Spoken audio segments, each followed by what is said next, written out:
This is Smoking Out the Closet. Now, here are your hosts.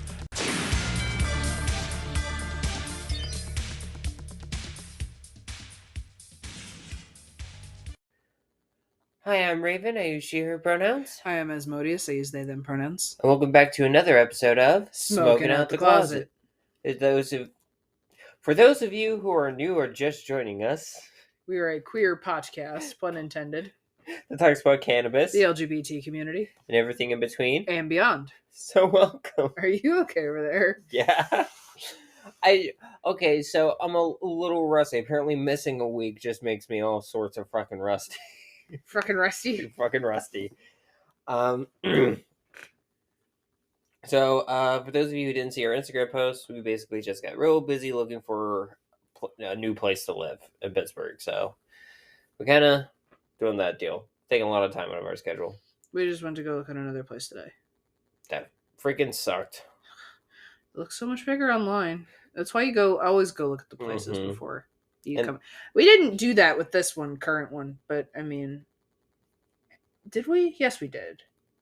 Yeah, we got like photos and dimensions and a floor plan. That was another thing. We got a floor plan with this.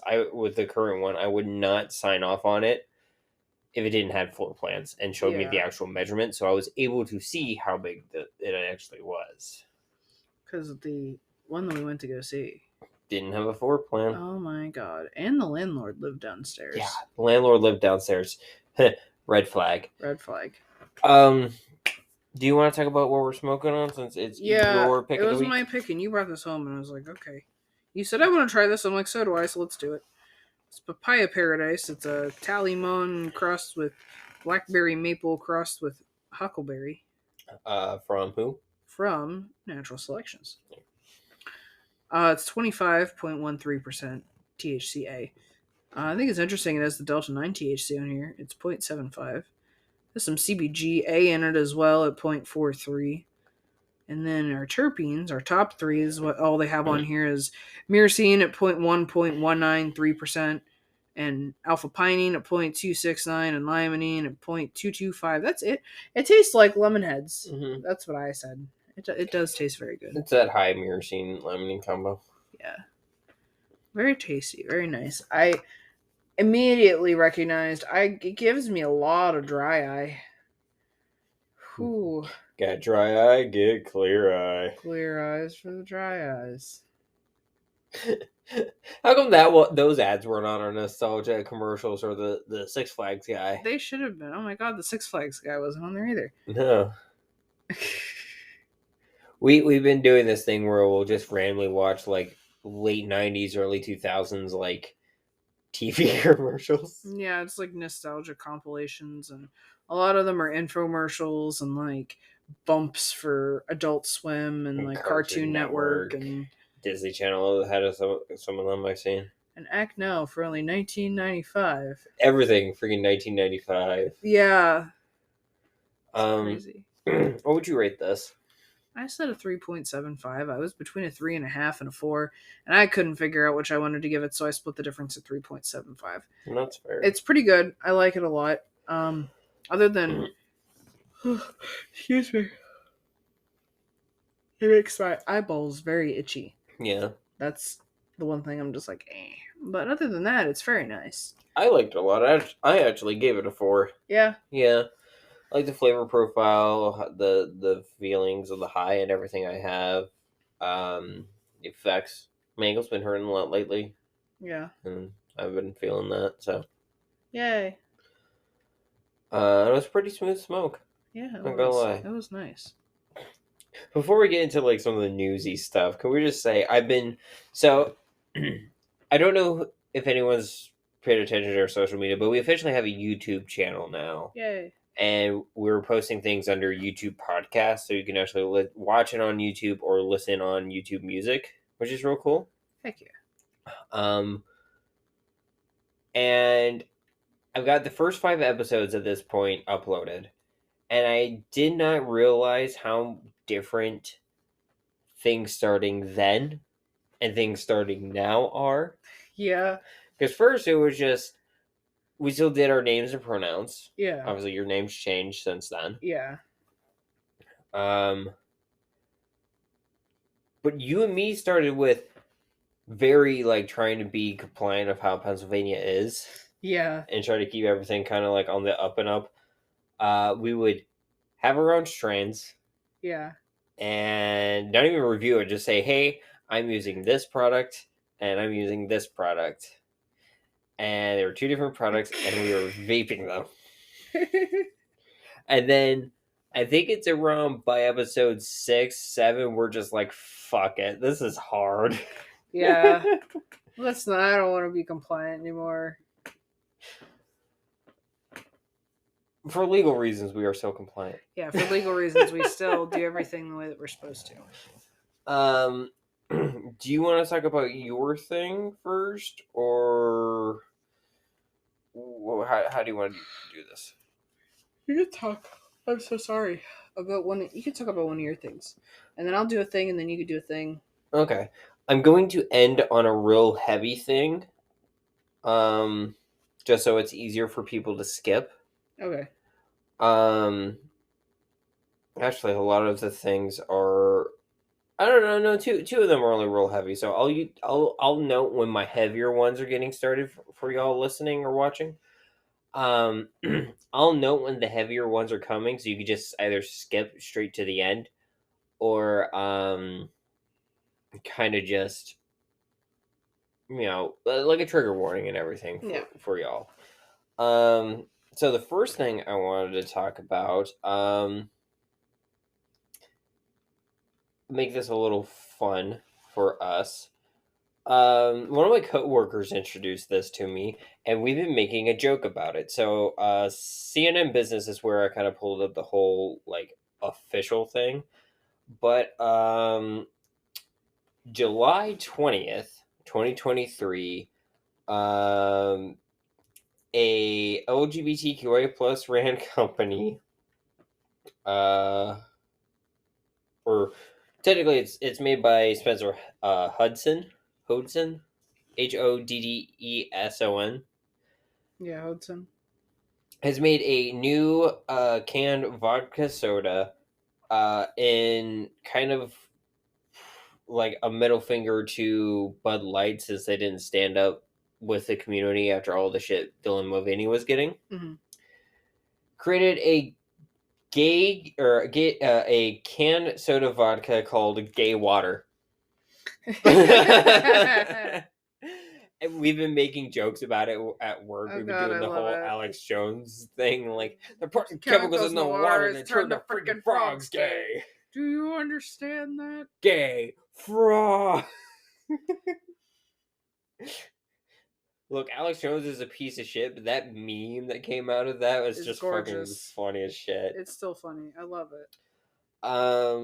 But yeah, basically, launching Thursday, Gay Water is a brightly colored canned vodka soda beverage that proudly displays who it's for, and instead of backing off from support for the LGBTQIA plus community as other companies have done in recent months.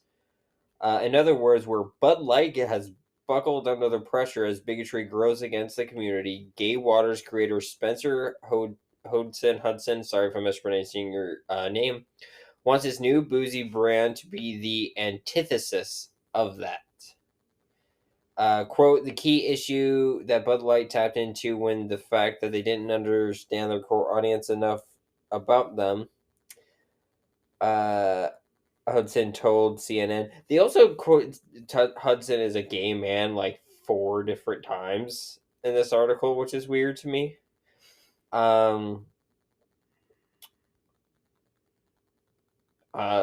Told CNN about the controversy that began when Anheuser-Busch beer brand sent influencer Dylan Mulvaney a can of beer.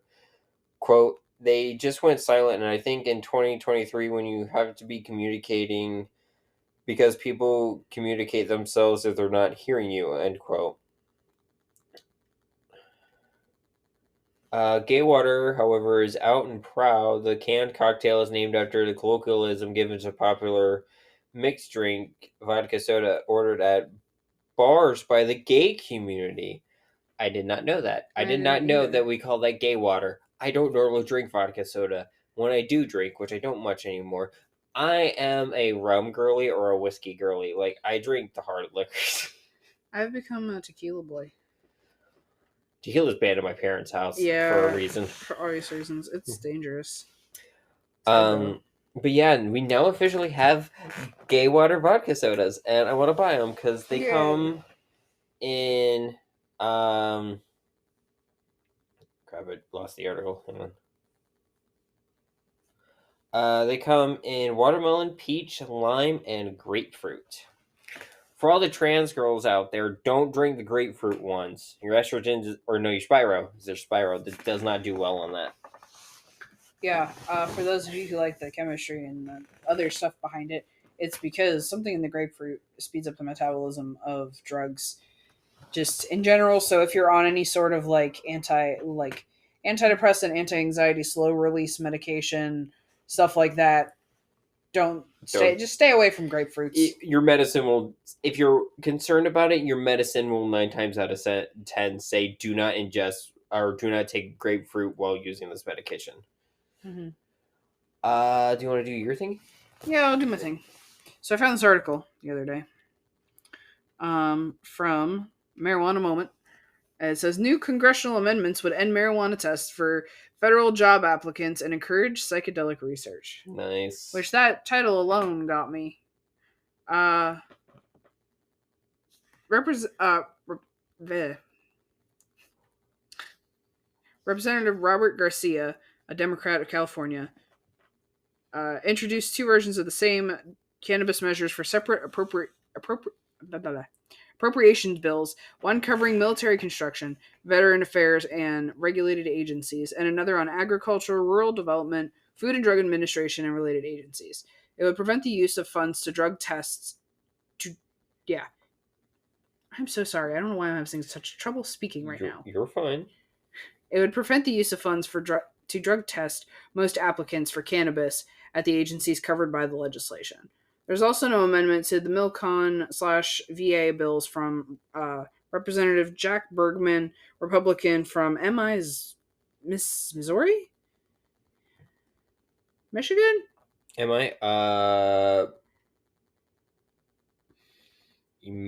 want to say it's Missouri. Missouri.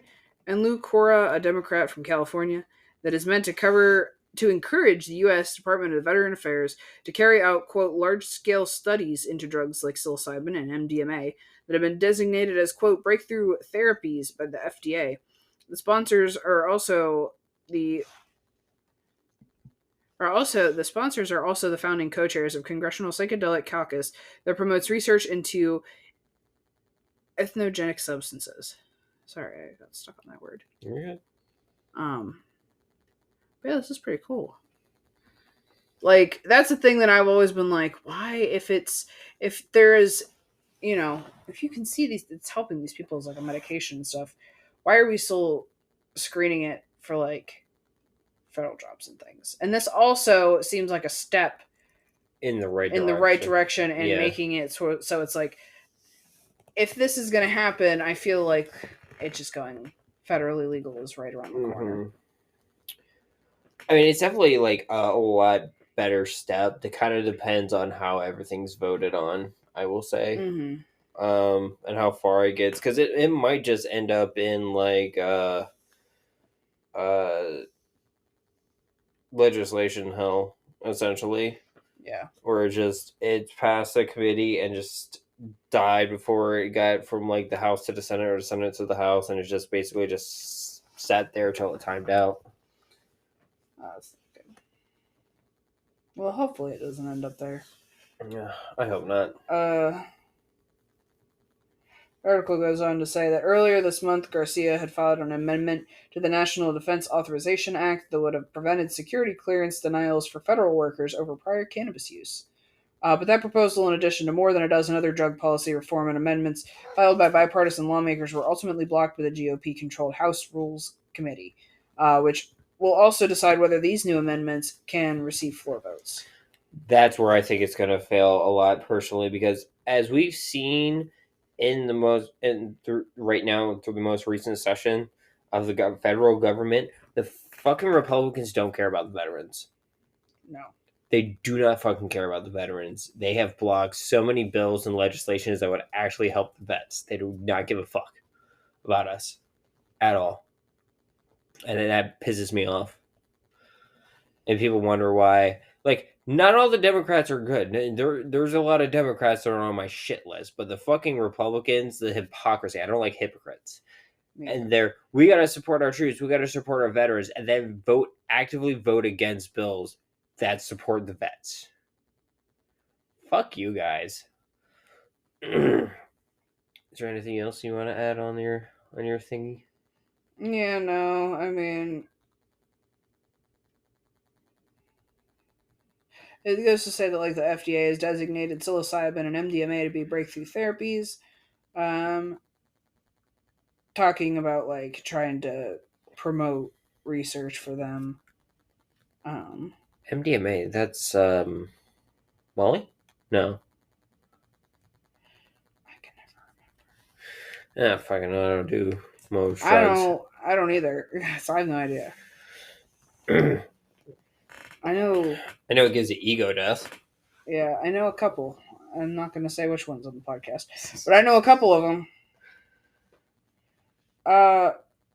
Yeah, it's just it's currently unclear if Senate Democrats and Republicans will reach an agreement in interesting any of the amendments in the final bill, or if the GOP-controlled House would be willing to go along with them, as they're ultimately attached to the Senate side. Mm-hmm. Yeah, so it's very skeptical. But I mean, the fact that it's something that's going to go into effect, or like go into, so many people are going to look at it, and it's going to be something people are not thinking about. It's a small stone at the top of the mountain. It's going to start kind of like a continuation. Hopefully, fingers crossed, knock on wood, that this is a step in the right direction. Yeah. I have bad news. It's not the bad thing. It's not the skip to the end of the episode or just end here kind of thing. Yeah. So I have bad news for people who like Goodblend, either a dispensary or as a grower processor in the state of PA with Float and all them. At the time of recording, Goodblend officially has less than 2 months to completely be shut down in the state of Pennsylvania, and they are laying off all their staff. Which is like 83 people, I believe. Mm-hmm. They have 2 dispensaries and 1 grow facility, I believe. Mm-hmm. And the first one was in Pittsburgh for the dispensary side. I do believe Goodblend was officially, I could be wrong on this, but they were a SSO or a solo state or single state operator, and they got bought out by Parallel, and then that's when everything started going downhill for them. Yeah. So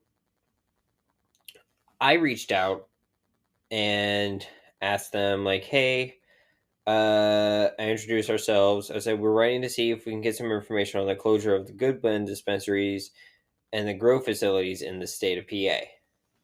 We got, thank you for reaching out. See below for a statement from Parallel regarding the closure. Please do not hesitate to reach out if you have any additional questions. Quote, in connection with strategic review, we have made a decision to withdraw from the Pennsylvania market in order to serve our other, more established markets where we see so many patients and consumers rely on us for their cannabis products. As such, Parallel/Goodblend is working with regulators to execute a closure plan over the next 60 days. We're committed to providing our personnel here in Pennsylvania with support during this transition. End quote. Now, the thing that I don't get is they're saying strategic review. So that makes it sound like, hey, we're already in these states. We were here when, before, like, Verano or Trulieve or Cresco, all these bigger MSOs, Goodblend, or not Goodblend, Grassroots. Yeah. Curaleaf kind of came out and like went into these states. We're kind of here, so we're more established and everything. And I'm like, okay, that kind of makes sense because like these guys because Goodblend's new. Goodblend's only like a year or two old in the state, and I'm saying 2 to give them the benefit of the doubt, but I don't even think it's been that long. I don't think so. They're very young in this state. I'm like, okay, that's kind of hard, but then I learned some shit. Do tell. So this is actually in the Post Gazette, Mm-hmm. which is Pittsburgh's local paper. Talking about it, after Ambitious launched medical marijuana company to shutter Pennsylvania operations, is the title by Chris B. Mamula, which also, again, sorry if I mispronounced your name. A medical marijuana dispensary is closing the facilities in Pittsburgh and Erie. At least 76 people with out of work amid lawsuits and allegations of unpaid rent and financial turmoil. So they're laying off 76 people because they couldn't do their finances right. Oh, God. Goodblend, Pennsylvania, LLC will close its sprawling medical cannabis grow facility in Pittsburgh's Chateau neighborhood in September, along with medical dispensaries in Friendship and Erie, according to Sam Schwartz, the vice president of public affairs and corporate impact at Parallel, Goodblend's corporate parent in Atlanta, a Georgia-based company, which weird. Quote, they gave that same quote they gave us in that email. Yeah, they just copy pasted. That's in the article. Goodblend, Pennsylvania notified the state that it will end operations officially on September 15th at a talks about the size of the site and everything on Beaver Avenue, putting 76 people out of work. The closure is scheduled 9 days after the Allegheny Court of Common Pleas Judge Christine A. Ward is scheduled to hear arguments on a motion to set trial date for Goodblend's alleged failure to meet their terms of its lease.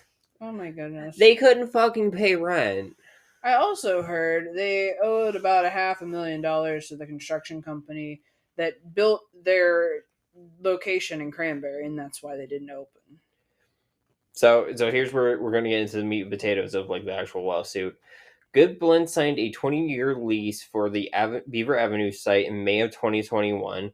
A 3-count civil lawsuit filed in February by San Diego-based IIPPA 8 LLC, the building landlord and owner, alleged that Goodblend defaulted on the lease in November of 2022 and has accrued $5.8 million in unpaid rent and other fees. Oh my gosh. The lawsuit also names SH Parent Incorporated, a Delaware incorporated company with the same address as Parallel in Atlanta, as the defendant.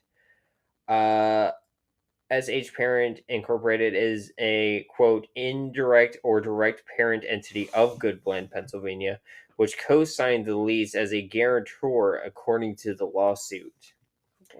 SH Parent provided landlord with a guarantee of lease, the document states. Quote, landlord would not have entered the lease without the tenant having received the gratuity executed by SH Parent and as its inducement. The cannabis operation took up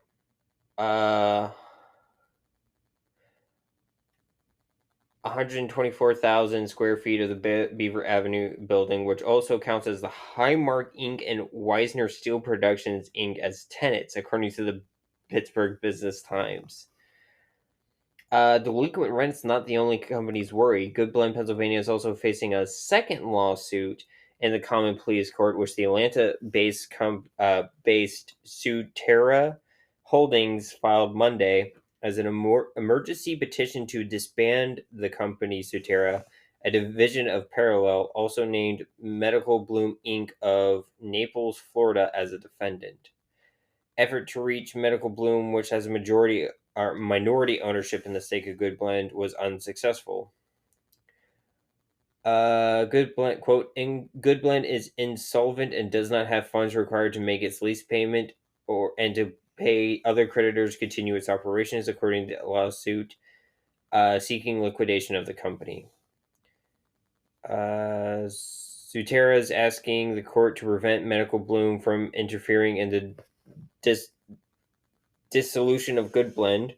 Medical Bloom, which only has 25% of ownership stake in Goodblend, has resisted efforts to liquidate the troubled Pennsylvania entity, the lawsuit alleged. Let's see. Goodblend, which is licensed to operate in 6 dispensaries in Pennsylvania, has operations in Florida, Massachusetts, and Texas, which, according to the website of Parallel, was founded in 2014 to grow, process, and distribute cannabinoids, including medical marijuana, and has 50 retail outlets in the United States and 4 cultivation factories and cultivation and manufacturing factories.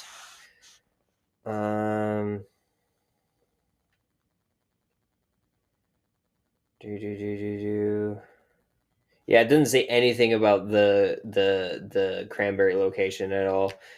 Well, I heard that from a source that I will allow to remain unnamed because I can't remember their name anyway, but somebody that I know, a person of a person of a person that I know that I was talking to, worked there, or was supposed to work there. Yeah. And they heard their boss talking about it. I mean, it makes sense though, because like if they can't pay their fucking rent for one building, how are they going to pay the construction company? So they might be getting a lawsuit from that construction company here soon, too. Now, here's my thing, right? They have 6 licenses in the state of Pennsylvania, 2 gross, and I think the rest were dispensaries. So those are basically just going to be up for grabs. A lot of the MSOs are capped right now. What I think should happen is the 3 major state-based operators that are SSOs, single state operators only, should divide it amongst themselves, which are Penn Health Group, Papaya, and I think Papaya. I'm not 100% sure on that one right now, because don't they also have Magnitude, which is a thing in other states? I know Penn Health Group and Calypso are at least SSOs. So they should definitely get everything they can right now and get those licenses themselves. Yeah. Divide it up against the ones that are operating in Pennsylvania only. I think that would be the better option, because then it's not, just sitting somewhere, Yeah, exactly. Or it's just not some MSO scooping it up. Exactly. Is there anything you want to add? I don't think so. Okay. We're going to end it here. And then we're going to take a break. And when we go to the come back for the break, we're probably going to talk about the harder stuff. So if you do just want to end it here, that is fine. Keep, look out for yourself and everything and your mental health. So we'll just do our little sign off for you guys now. Once again, my name is Rayven. I use she, her pronouns. I'm Asmodeus. I use they, them pronouns. And we'll see you all in the next episode. Bye. For those of you sticking around, we'll be back after the break. Yes. Alrighty, and we are back. So before we actually get into the hard stuff, I did want to bring up one thing that I totally forgot about to say. So the Pittsburgh Cannabis Festival is coming back again this year, August 13th, in the Allegheny Commons Park, from, 12 to 5? Like noon to 5? Yeah. And we are again going to be the media sponsors for the Pittsburgh Cannabis Festival. Well, not this year. Well, we're one of them. We are the media sponsors. That's our title. Yeah, but also we're sharing it with Pittsburgh City Paper this year, which is super freaking cool. Right? Thanks for hopping on board. But there's some stuff we wanted to talk about. So, for those of you who are new and are like, what is the Pittsburgh Cannabis Festival? The Pittsburgh Cannabis Festival is an Indian grassroots Pittsburgh local cannabis festival. Indian. It said indie. Oh, I heard Indian. I'm sorry. Get your babblefish fixed. I said indie. And last year it had roughly 6,500 attendees. We were also there last year. Mm-hmm. Pittsburgh Cannabis Festival aims to highlight all the utilities of cannabis. With medical marijuana, many companies in attendance are like from big and from small. I know our friends at Hemp Infused Crafts were there last year. They told us. Compassionate Care goes all the time. They serve people there. Greenbridge Society was there. Yeah. There's also different industrial hemp companies there too.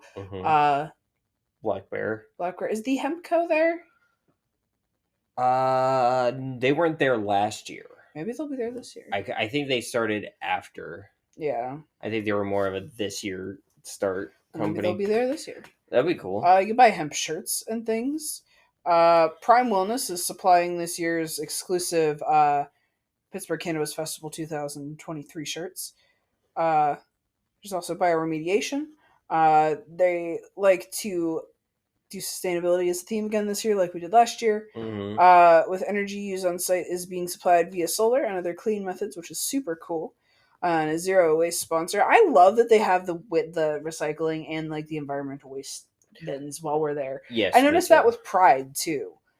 And of course, there's going to be an educational segment to the festival. Educational presentations will take place at the Liberty Cannabis Bud Stage. You can meet the doctor. It's hosted by medical marijuana specialists, so you can learn everything you would ever want to know from a medical card certifying doctor, the person whose job it is to hand them out. There's a terpene educational booth hosted by Maitri, which is always good, and I'm always wanting everybody to learn about everything you can about terpenes. And you can speak with the pharmacist there to learn what terpenes are and how they can affect you. There's also going to be live glass blowing demonstrations. I just love to watch those too. That is cool. I wonder if What's-His-Face is going to be there again pressing everything. Yeah. He does presses, and if you're a veteran, he does it for free for you. Yeah, it's pretty cool. Of course, what would the Cannabis Festival be without presents from all of the grow processors you know and love?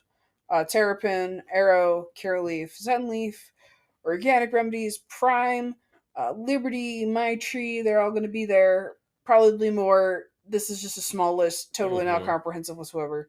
I will say Arrow is specifically like a C-cell battery company. Yeah. They don't grow cannabis. They just make the Arrow battery pack systems and makes the cartridges for Arrow pods. Yeah. Should we talk about who some of these people are, like the brands? I mean, yeah, Terrapin does flower and flower and concentrates, and owns Double Bear.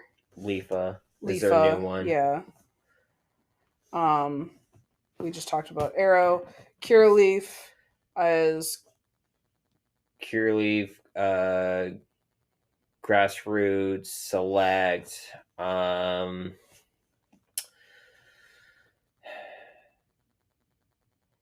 can't think of the other ones. Yeah, I'm trying to blank on them. Is it the shoot, there was the football lead.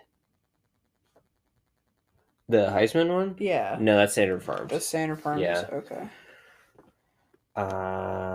Zenleaf, Verano, Agerkind, Zenleaf. Yeah, Verano. So, like the Trochees, Verano Trochees. Carts. The Avexia RSO. Yeah. Savvy. Organic Remedies. I think only has Organic Remedies. No, they have the Pittsburgh Greats flower. Oh yeah, that's still. Yeah, that guy. They have that. Prime Wellness. That's just Prime. Liberty is Strain, and Holistic Farms. Maitri is Maitri. Yeah. Also, specialty CBD stores are also going to be there. Like I said, Hemp Infused Crafts probably going to be there again. They are a CBD boutique. You can get bath bombs, edibles, lotions, oils, vapes, rolling papers, pipes, etc. But be careful with the edibles. You want to make sure if you are allergic to artificial sweeteners, you ask them. Yes. So you don't end up like I did after last year. Yeah. The official cone sponsor this year again is Curated Flame, and they're awesome fucking cones. I can't wait because they were giving out free ones last year. Yeah. Go see them. They're awesome. And they got some really cool, like, very unique kind of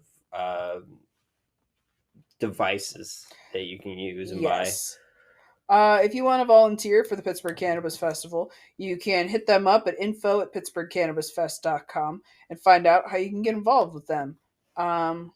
There's also going to be food trucks, because what would the festival be with Stoner Festival? Absolutely, without food, donuts, tacos, dumplings, Korean food. There's going to be a whole bunch of stuff, snacks and things, and it's going to be a great time.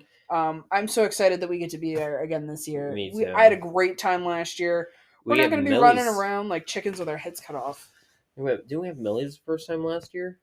The ice cream? Yes, Millie's ice cream, first time last year. I will say that you brought up the running around like a chicken with her head cut off. We're not going to be live this year at that event. Yeah, it was very rough to hear us. The whole thing was hard to do, and I want to stay at our table and also just be able to enjoy ourselves too, like we did at Pride. And the fact that we're next to a hospital, which I did not take into account, and life flight is being a thing. We're just not going to be live there. We're going to pretty much mimic how we did for Pittsburgh Pride Revolution. Yeah. So if you were like that, you kind of know how we were if you saw us there. But definitely stop on by if you see us there. We'd definitely love to interact with you guys and talk with you. Come say hi. Okay. It's officially time for the heavier stuff. Okay, all the fun things are out of the way now. I'm going to start with the one heavy thing that we've already kind of talked about before. So trigger warning for this part. I'm specifically talking about the events that happened in the 1980s in our community. To be less triggering on that one. Okay, I give everybody their moment. If you don't want to hear it, leave now. I learned something about the AIDS epidemic. Mm-hmm. On an accidental scroll through TikTok. Interesting. And kind of got down a rabbit hole one day.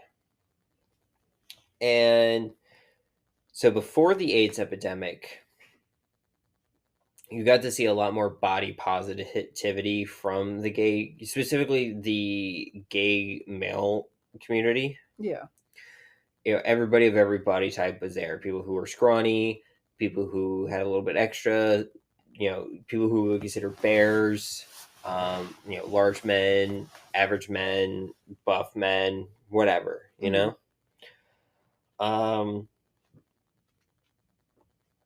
But then the AIDS epidemic happened. And a lot of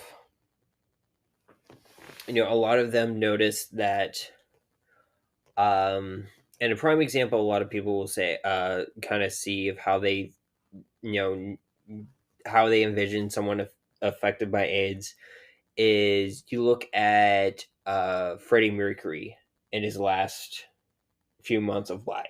How he was very gaunt in the face. Yeah. Very, kind of sunken in and everything. A lot of people thought when you have AIDS, that's exactly how you're going to look. Of course, there was a lot of misconception of AIDS at that time, even in the gay community. Some of them thought, also just touching someone affected by AIDS would give you AIDS. Because there was nothing really known. It was just, hey, it's a thing. The government's not doing anything. Thanks, Reagan, you ass. So one of the things to combat the idea that, oh, I'm fine, I don't have AIDS, was to get super jacked. Or really fat. Yeah. Because everyone's, and it's more the jack side, but the bear community kind of was able to survive because they were like, well, no, you can't be affected by AIDS because you got a lot of extra going on. Yeah. You're obviously not like sunken in. And that was a misconception that ended up in the gay male community. I did not know about that. I didn't either. But there was one person on TikTok who, did notice that there was a lot of difference between looking at pre-1980s gay men dating each other photos and then post. Because this is kind of relevant and just came out, the whole Ryan Gosling Ken look he has in the Barbie movie, which we haven't seen. I've just seen trailers. I don't really want to watch it. I don't either. But that look, like the washboard abs, the stereotypical California surfer dude kind of thing, that became the stereotype of what all gay men should look like, because that's what they thought would show other gay men that they weren't sick with AIDS. Interesting. And that became a stereotype that all gay men look like that because they thought they should look like that. Which is very weird to think about. That is weird. Now, if anybody's lived through that time period and has any insight, please message us. We do have a link in our show notes where you can leave messages. I would love to hear what you would have to say about that event, if it's not too hard for you. Yeah. Because this is basically me taking things from third account from somebody who's kind of talked to people and actually did like a little college paper on it. But I didn't find on their TikTok, if they posted it anywhere where we could read it. Okay. But I would love to if I could find it. Yeah, that would be cool. So that's it for that one. I think, but basically, it changed how gay men did, and we're slowly going back to the way it was before. Yeah. Thankfully, but it's a long, slow process. The next one's gonna suck. I'm not gonna lie. So this came from weedweek.com, and I'm very thankful for the person on Reddit who shared it. Basically took like a Sparks Notes version of it, but it's still quite a bit of information. I shared this on our Twitter and Instagram for the actual link to the article for people to read because we missed last week, and this was something that came up last week. Okay. It's officially 10 days old now, but sorry. Good Thumb Industries, GTI, who owns Rhythm,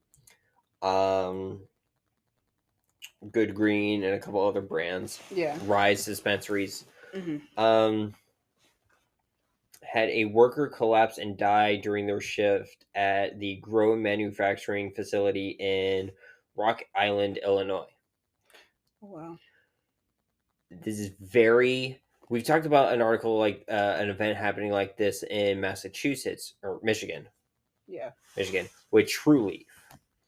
And this is now officially the second death-related event that happened at a grow facility. But Rise recently, especially in the state of Illinois, has gone under a lot of fire with Teamster 420, the cannabis side of the Teamsters Union, because of all the horrible stuff they're doing for the dispensary workers and the grow facility workers. Rock Island County Coroner Brian Gustafson told Weekly that the incident was being investigated as natural death that cause wasn't related to the working environment at the facility, the grow facility, and declined to comment further. A spokesperson for the Chicago-based Green Thumb Industries wrote in a statement, quote, "It is great sadness that we confirm the passing of an employee at our Rock Island facility. Our deepest condolences go out to her family. We are working to confirm the details surrounding this tragic event. However, we have no reason to believe it was related to the work environment. We are focused on supporting our team members and the family during this difficult time. End quote. The company didn't respond to additional questions and confirmation requests. A spokesperson from the Illinois Department of Agriculture, which regulates grow facility, said the death occurred in a non-work area of the facility. A factory worker who asked to only be identified as Marv said he arrived to his shift around 7 a.m. The emergency vehicles on the scene, there were emergency vehicles at the scene. He was greeted by HR instead of security. Inside workers were shaken up. The victim, whose name has not been released, was about 60 and had moved from a desk job into a production job, Marv said. Marv, who mainly works in the grow area, said he has had coughing fits in the production area where the deceased worked. After he posted on social media that someone had died at work, he received a very threatening phone call from someone who identified themselves as a GTI HR executive, which is why you never trust your HR department, ever. Yeah, they don't work for you, they work for the company. Exactly. The executive said that the conversation would continue on Monday, Marv said. Alex Suarez, sorry if I'm mispronouncing your name wrong, a former cannabis worker who's now a cannabis business agent for the Chicago area Teamsters Local 777, which go Teamsters, told Weed Week that said worker who had died sorry, this is giving me very bad dry mouth. Yeah, I feel that. Had suffered from chronic obstructive pulmonary disease, or COPD, which affects breathing. Which, if you have someone who, and it's gone on record that they have been notified that she had COPD, why would you put her in the grow facility? It's negligence. It is. That is hardcore negligence. If you have COPD and you work for a bread company, you're not supposed to be working on the factory floor where they do all the flour stuff. Yeah, no. The Rock Island factory is not unionized. Workers organized by Teamsters recently struck a 13-day at 2 Rise-branded GTI shops in the Chicago area, securing a pay raise. The union subsequently alleged that the company spied on the workers in a private Discord server during the strike. GTI has denied that claim. Of course they're gonna fucking deny it. Oh, yeah. I fucking hate corporations. Like, I work for an MSO. I work for a corporation. I'm not going to say who, but fuck them. Fuck all of them. Fuck all of them. Today's incident follows the January 22nd death of a 27-year-old production worker, Lori McMurray, at GTI's rival, True Leaf in Massachusetts.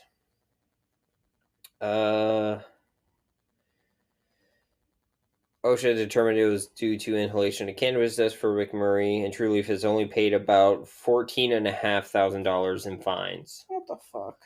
Dude, fuck that. That's like half the year's salary for the person who passed. Not even. No. That's a drop in a hat. So, basically, what they're saying is, a lot of it is basically inhalation. There's this new term that they're using called brown dust, or brown lung disease, where it's like inhalation from hemp dust and everything. Yeah. According to the British Medical Journal. Here's my thing, right? Any particle is bad with long exposure of inhalation. Yeah. There's a reason why if you go watch how it's made, go watch how they make flour. In those mills, or even in the episodes where they're actually making bread and there's a lot of flour dust in the air, they're wearing N95 masks or better. They're wearing the same masks that people who paint buildings, who work with insulation in buildings, wear when they're doing stuff. So that way they don't get all those particles and shit in their lungs. Exactly. Because yes, paint is a lot more toxic to you. But if your lungs are filled with microscopic flour in all the little, like, cavities of your lung, guess what you're not doing? You're not breathing. No. it's a bad thing. To quote the Plague Doctor in Assassin's Creed 2, all medicine is poison. Because too much medicine is a good thing, but too much medicine is a poison. Yeah. And that's true. It is very true. Because that essentially is what is happening with, like, inhalation of anything, is you're getting too much of it in your fucking lungs, and your lungs cannot operate properly. And it's horrible. It is fucking horrible. And of course, nobody's gonna fucking Mm-hmm. step up, grow a pair, take the blame, fucking shoulder it. Yeah, a published study in the British journal Allergy researchers found, quote, prolonged occupational exposure to hemp dust results in respiratory irritation, airflow obstruction, and inflammation called byssinosis, an occupational disease more commonly known as brown lung disease. Oh, wow. Industry groups U.S. Cannabis Council and National Cannabis Industry Association previously declined to comment on the respiratory issue, and still haven't. Like some other large companies, GTI is occasionally cited by OSHA for workplace safety violations. In June 23rd, the Rock Island facility was considered compliant, and the inspection remains open and any additional information is not available. Danville, Pennsylvania, for the GTI location, was named compliant on May 18th this year. However, the company was fined in February of 22 in Toledo, Ohio. An employee triggered an explosion when trying to cut open a previously used 55-gallon drum of ethanol. Wearing safety gloves and glasses, the employee was hospitalized for fractures to the orbital bone, or your eye socket. Good grief. And arm. It's fucking horrible. And that's the thing, is a lot of these companies, they act like they're taking precaution, but if you ever pay attention to any of the ads or videos of any dispensary showing that they have their, like, grow facilities, they're not. No. Like, I see people, I've seen videos of, like, oh, here's how we make our rosin, and they're in the area with the liquid nitrogen, and I'm like, why are you guys wearing more protection? Why are you just basically wearing a butcher's apron and, like, gloves up to your, like, t-shirt arms? Why aren't you guys wearing, like, full body stuff? You're dealing with liquid fucking nitrogen. Like, I'm sorry, you shouldn't look like you just got off the butcher station. I mean, people who work at, like, Sub-Zero and use liquid nitrogen look like that. True. Liquid nitrogen isn't all that dangerous. It's just cold. It's explosive. It's just also very cold. Yeah, but you shouldn't get it on you. No, it's a frostbite. Bad frostbite. Real bad frostbite, you know, your arm. Yeah, you just shatter your whole arm. What? No, I just remembered a TikTok. Hey, if you cut your leg, would it hurt? Of course it is. You just cut your leg off. Where would you feel the pain? In your leg. That's not there. But actually, that's technically right. You do, because it's called phantom pain. Yeah. But you feel it at the point where it's cut, and then you would also feel the pain in your limb that's no longer there. Interesting. Because there are people who are amputees who lost it for any reason, who have said they have had experienced phantom pain or phantom itch, where they feel an itch or a pain in their actual leg. That is no longer there. That is no longer there. That's crazy. That is actually why some veterans get cannabis. Yeah, to help with that. To pull that back around. Fucking. Because that's weird. It is. But it can be agonizing, and it can also be very detrimental on mental health. Oh, absolutely. But then again, you also have those people who have a sense of humor with it, where I've seen someone who's lost an arm, and they got it tattooed, and it's a shark. And and it's at the socket where the elbow is, so they can actually kind of move it. It's either like just on the other side of the elbow with like a forearm, or like I don't know, but they can actually move it kind of almost like your wrist. Interesting. And it's just like basically making the shark head dance. That's cute. But I bet they also have days like they got that to use humor as a coping mechanism. Yeah, basically. But yeah, it's hard. It can be very hard. Phantom limb is a very weird phenomenon, and a lot of people feel it with or without the prosthesis. Yeah, which is the weird part. Some people say acting like you're itching it just kind of helps if it's itchy. It's all just a lot of it's just in your head, and I think also a lot of it's probably your brain still like triggering those neurons, and they just have nowhere to go. Yeah. So your brain fills in the gaps. Brains are weird. They are weird. Humans are weird. Everything's fucking weird. So weird. I don't really have anything else to say. I don't really either. So I do want to sign off with talk about the Pittsburgh Cannabis Festival again a little bit. Absolutely. Come see us. Come see us. I've been making ads for it on our Instagram, and I will be putting it on our other social medias here soon. I've been making buds. Buds is going around places again. That's been a project I've been kind of lacking on. So while I will be making bud-based ads for the Pittsburgh Cannabis Festival, I'm also going to be making buds going to places we've been to recently. Yeah. It's already out at the time we're recording, but Buds recently went to Kennywood with me, Asmodeus, and went on the still curtain. But yeah, basically just kind of take pictures around Pittsburgh, have Buds go to different places. Yeah. So,